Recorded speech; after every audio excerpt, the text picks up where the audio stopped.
As oil prices were climbing, drivers around the world weren't just paying more for fuel. Shipping companies, airlines, and delivery services all began adding something called a fuel surcharge, having customers pay more.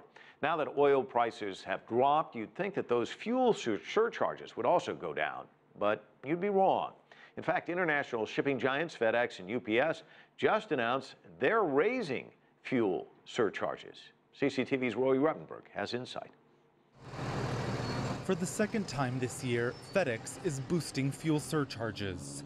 The latest one is slated to go into effect in November. That's right before the busy holiday shopping and shipping season. Rival UPS announced that it too would increase its fuel surcharge.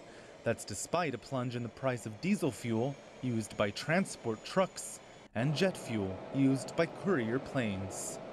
A spokeswoman for UPS said the fuel surcharge hike was, quote, necessary to reduce price volatility and ensure that revenue is properly aligned with our cost of service.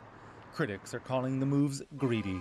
Fuel surcharges were originally introduced in 2008 to help businesses cover rising global fuel prices. As prices have come back down, experts say, the surcharges should theoretically start to disappear.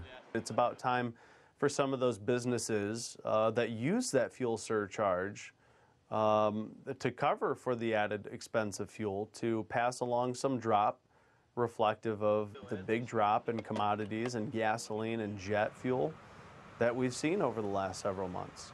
In many U.S. cities, taxi cab providers still charge extra, as do a number of moving companies and some online food delivery services.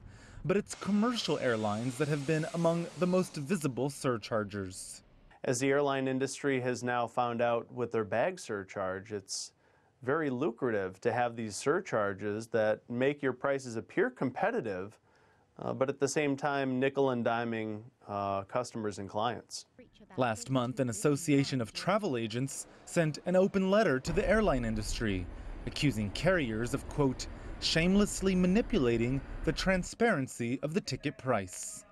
The problem is many global businesses may be stuck. That's because in the past, they purchased future fuel supplies based on then-present prices. Effectively, they're locked into a rate that's higher than the current market price.